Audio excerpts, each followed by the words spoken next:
Hi folks, Canadian Prepper here. Happy New Year! Now for the bad news. That was a short-lived reprieve from SHDF, wasn't it? Okay, it appears as though there is a very large body of evidence to support the speculation that the Chinese may do a military-style embargo on Taiwan between 30 to 45 days from now. Okay, there's a large amount of evidence to suggest this. We're going to be breaking down Max Morton's in-depth analyses of the situation over at Forward Observer YouTube channel, and I'm going to provide my meta-analysis to things as I usually do. Typically, this channel and Forward Observer, we come to the same conclusions. I do the math in my head.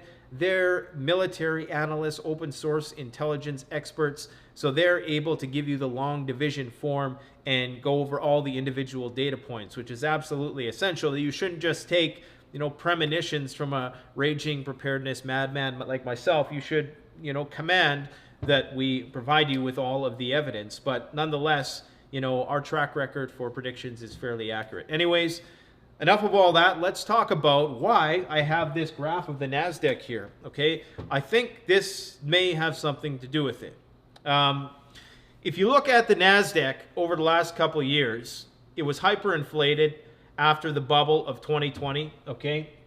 So you can see here, 2020, it goes up, everybody's riding high, everybody's pumping all their stimulus checks into the stock market, and around here, this, I actually, happened sometime around here. This is when Wall Street bets happened, okay? And then that's where things got a little shaky, but it kept on advancing. And then sometime late November 2021, the whole thing just crashed. Okay, right around the election time. How convenient.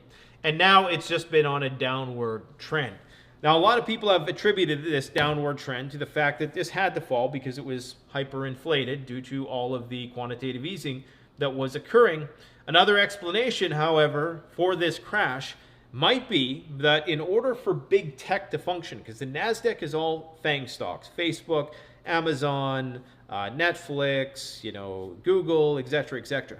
So in order for them to function, they need two things. Two critical components for the NASDAQ are energy and chips. If you don't have energy and you don't have chips, guess what? This is going to crash hard.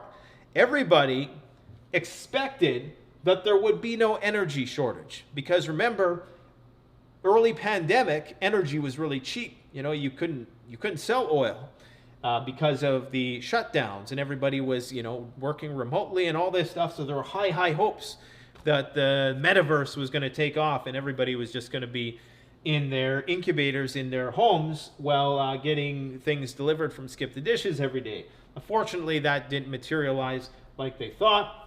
And things started to crash. And you also had the Russia war, which increased the global price of energy. And it made energy scarcity a reality that big tech had to confront.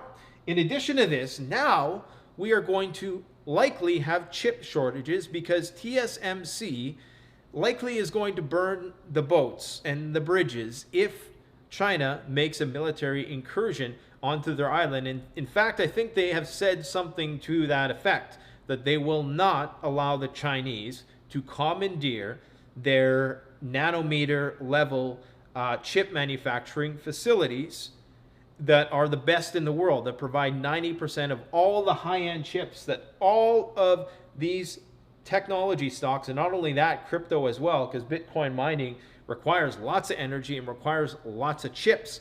So I'm not sure if that's going to make Bitcoin even more valuable, because that means that it's going to cost more to mine it, or if it's going to cause people to lose faith in it. I guess that's a story for another day. Anyways, I just thought I would present this because big money knows what's coming. You see, a lot of people, they don't understand how geopolitics, or at least a lot of financial people, they don't talk enough about how the leading indicator of the markets is geopolitics, and it's usually by a couple years. They just look at, the Fed and this and that, but the Fed is also responding to these shifts, especially the big shift that's happening right now, which is a shift to a multipolar world. Okay, the Fed isn't in front of that.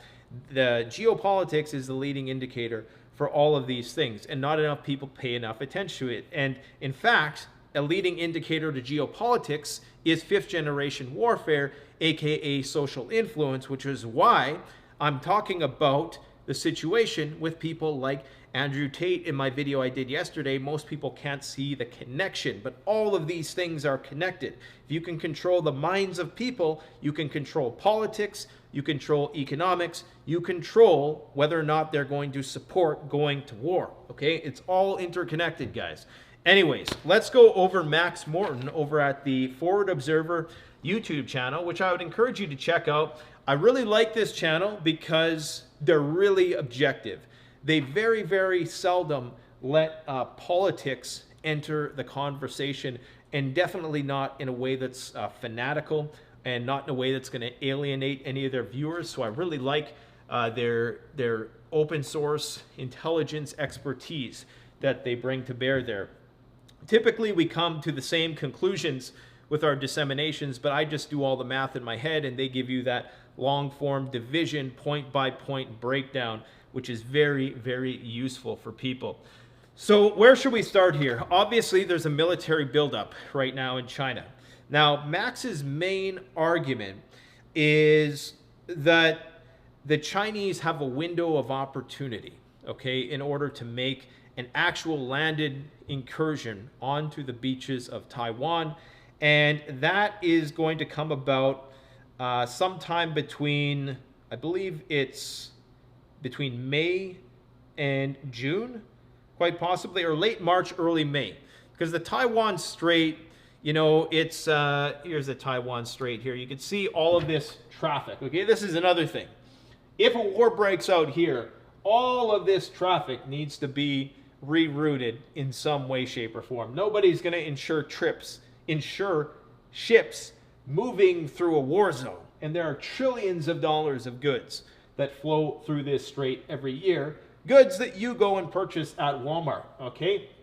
So it's imperative that war doesn't break out in and around this region. And even if there's a military-style embargo here, you're likely to see ships having to be possibly rerouted all the way around, which will drastically increase the cost of shipping, among other things. It's just going to create a whole lot of chaos. Now, there might be some corridors, secure corridors, insured by China in the case of such a thing. I would assume that there might be something like that, because this is a huge space. This is hundreds of miles. Okay, it looks small on the map, but it's actually very big. And it looks like this is, but you're probably, if you're one of these ships, you can't even see another ship on the horizon, okay, because it's just such a big space. Regardless, we know that shipping is going to be drastically compromised. Anyways, there are 2 times of the year, according to Max, that you can do a landed incursion onto the beaches of Taiwan, okay, do an actual ground invasion of Taiwan. And he says that that is late March to early May, or October and December. Otherwise, the visibility is bad, it's stormy, it's rainy, these seas can get very treacherous. So he suggests that you can't really do a military-style invasion unless it's during those time periods.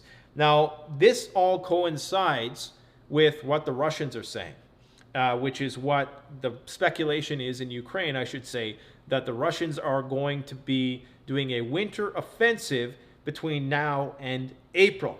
This, of course, would coincide, and this would cause the United States and NATO to have to split their attention on 2 fronts, and the Chinese would probably want to seize on this opportunity, this one opportunity, because it may be the only time they have this opportunity to be able, and they might decide, well, you know, our chances of doing this now are better than should we wait till 2025 or 2027, like many people have anticipated.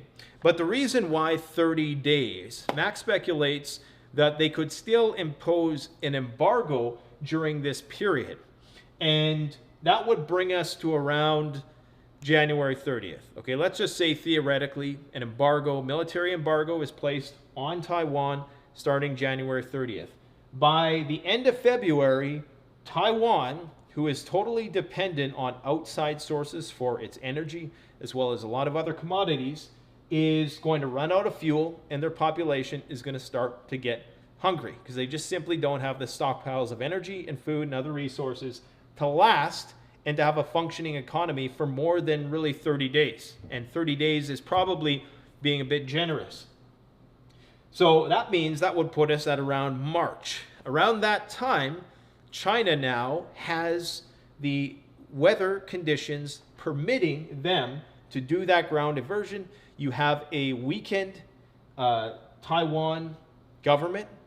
The people are there's probably civil unrest. There's probably a lot of upheaval and protest. There might even be a lot of turncoats in there who are, and apparently there's still a lot of support for mainland China in Taiwan, but don't quote me on that. Those people might become more vocal. Now, what does Taiwan do at this point? Do they burn it all down?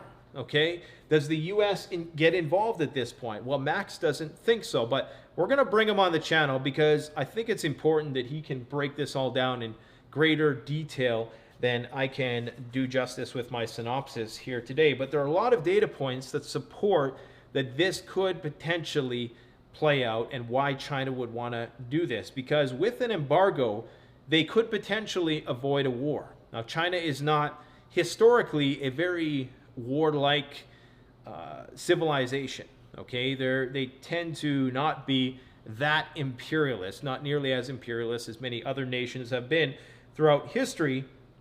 So if they can avoid a war, just impose an embargo and then relatively peacefully secure all the chip manufacturing facilities, and of course have Taiwan, which is a strategic point from there, like basically provides them, like right now it's a huge gap in their national security to have this island of which U.S. weapons are right on. It's kind of like their Ukraine, only there's water dividing it, so it's a little bit harder to access. But so they want it for military purposes, but they also want it for obviously economic purposes because they have the chips. Like artificial intelligence is about to take over the world. Okay, somebody sent me a link the other day about Chat GPU or whatever it's called, and this thing can just do incredible things. But in order for that, you need energy and you need chips. And as Vladimir Putin said, whoever rules the chip war, or whoever wins the chip war, is basically going to rule the world. Because artificial intelligence is going to empower us in so many ways in terms of our ability to predict what is going to happen next. It's just in terms of military intelligence, it's going to change the game on the battlefield. So it's very important to secure Taiwan. This is why we even care about Taiwan. This is the new gold. Chips are the new gold. So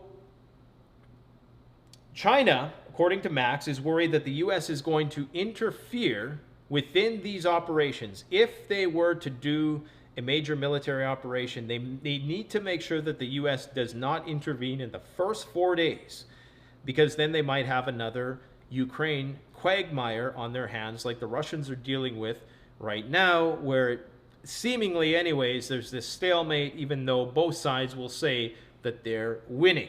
I'll leave it up to you to be the judge as to who is actually winning.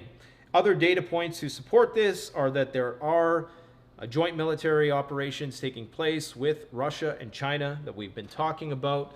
We have these close encounters with Chinese Navy flying jets within 10 feet of U.S. Air Force plane over the South China Sea. And this has happened numerous times. We also have one of the largest incursions into Taiwanese airspace.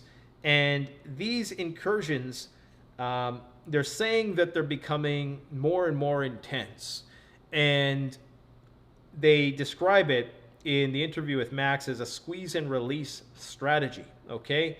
So that you're adding pressure to Taiwan's military, you're sending out these planes into Taiwanese airspace. They have to scramble their jets. Next time you do it more and more, and to the point where eventually one day it's not going to be an exercise and it's actually going to be an all-out attack on Taiwan. So getting Taiwan to presume that, okay, it's just another exercise, just another routine incursion into our airspace, even though they're getting more and more intense, then one day it's not an exercise anymore, it's an actual attack, okay? So that is the concern. Now, the question is Taiwan going to what are they going to do? Are they going to torch these facilities? Because this really is what it's all about. It really is all about the chip manufacturing facilities in Taiwan.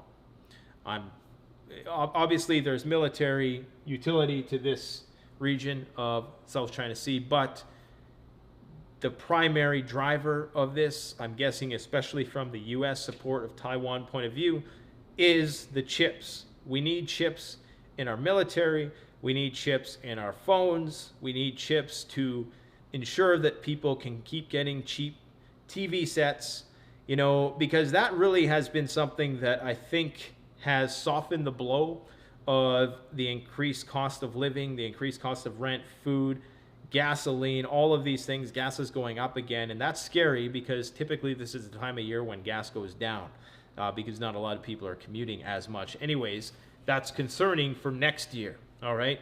But typically, cheap electronics were supposed to be something that softened the blow of this other inflation in our cost of living. So technological deflation somewhat offsets the burden of, you know, commodities inflation.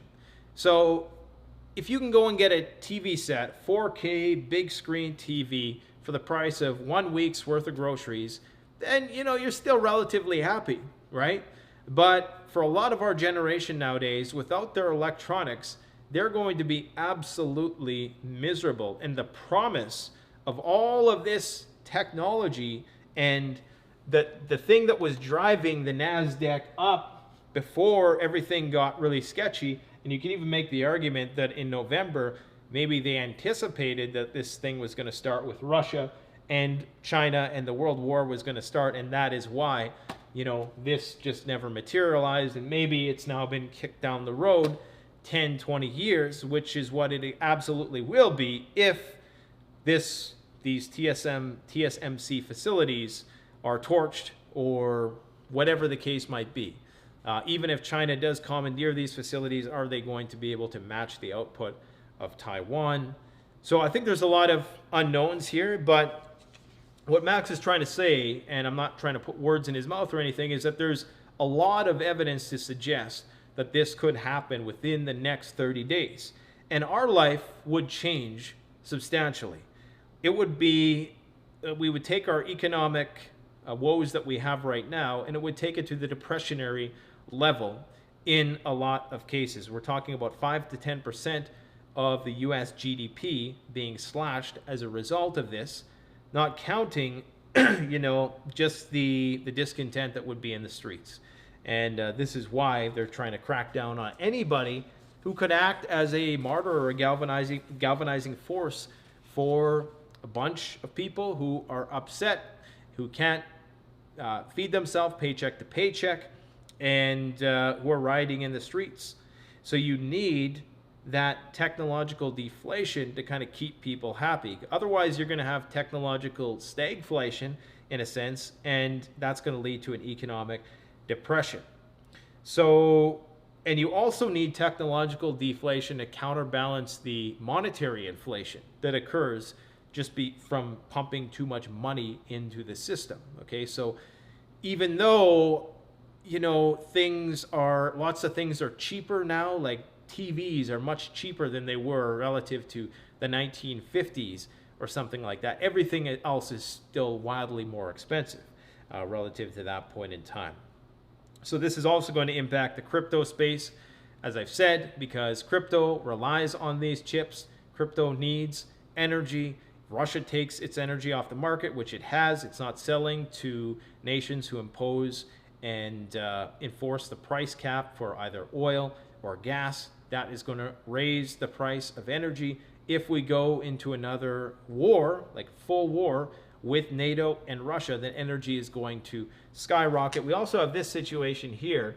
Iran is holding military drills near Strategic Strait of Hormuz, Nothing necessarily out of the ordinary there, but in light of all these other things that are happening, including this, which should be concerning to anybody who thinks that Russia is running out of supplies.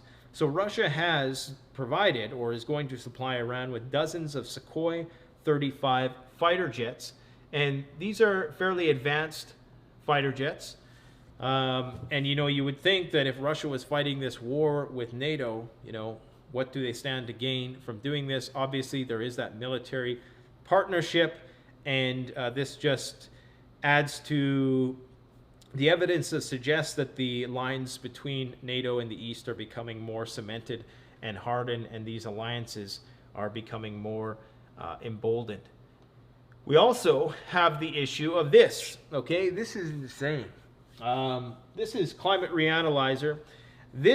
All this red, that is unseasonably warm temperatures. So if you can see on the spectrum on the camera there, so anything, it goes from white to blue, anything that's blue to white is going to be where the weather is colder than normal. Anywhere where it's warmer colors, red, orange, yellow, etc., that's where it's going to be, where it's warmer than normal. Did I say warmer? I said, yeah, colder than normal for down here, warmer for up here. Now, if you look at this, let's go to temperature anomaly here. Okay, so you can see that Toronto right now, New York, the East Coast, after incurring that massive snowstorm, is now going to be seeing record temperatures. All of these wild weather fluctuations due to the breakdown of the jet stream are going to increase energy demands. Right now, California is getting some atmospheric rivers. And a lot of people are saying, well, this is going to bring relief to these drought-ridden regions. But the exact same thing happened on Vancouver Island, in Abbotsford, BC, in fact, where you had the worst drought that people had seen there in many generations, followed by this atmospheric river that completely decimated the crops. Like, it completely wiped out all the crops. So we're seeing these two extremes. So this is not a homeostatic environment. This is not equilibrium. This is everything being split into its extremes. So now these warm weather, I mean, look at this in Europe over here. South America, it's slightly below average, but in the northern hemisphere, look how red Europe is right now. And this is, you can bet that these record warm temperatures that they're seeing in Ukraine and even in Moscow are likely what is causing a lot of problems. The Ukrainians are complaining about mud, the Russians are complaining about mud, and the ground is just not freezing like perhaps they expected it to freeze. So that could be one thing. This is how climate factors into the calculus of these wars, and can't be understated. So if we look at sea surface temperature anomaly, the sea is not much better. So if you look where the sea is warmest or warmer than normal, it's all around the coastal regions where all the most populated places are. Okay, so it's pretty crazy. There's actually a thin line of, like where it's colder, but just on the outskirts is where it's warmer temperatures, warmer than normal temperatures being recorded.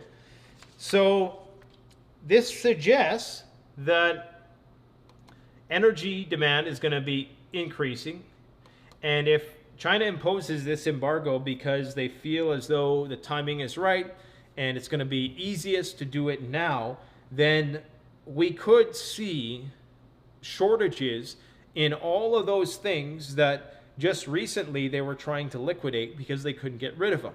Recall that 2022 was the year of the staple monopoly shortages, so gas, food, all of those things that we need in order to survive. Those things were in short supply and inflated in price, while the price of a lot of other things, the crap that we don't need, came down. Well, what this is going to do is raise the prices again on the crap that we don't need. So 2023, we could see not a reversal, because the price of food and all those things is going to continue to remain sky high. Another interesting data point, of course, that we've talked about for some time is that China has been stockpiling food to the tune of having their grain silos fuller than they've ever been before. In anticipation of what, we are left to ask. So this all looks like 2023 could start off with a bang. I'm curious to know, what do you guys think about all this information? Do you think nothing is going to happen at all? I think that there is definitely potential for something to happen here. I think the way, maybe not in the next 30 to 60 days, but there's definitely a lot of evidence to suggest that something is going to happen in this region this year. Let me know your thoughts in the comments section below. Thanks for watching. Don't forget to like, comment, subscribe if you enjoyed the video. Canadian Prepper out.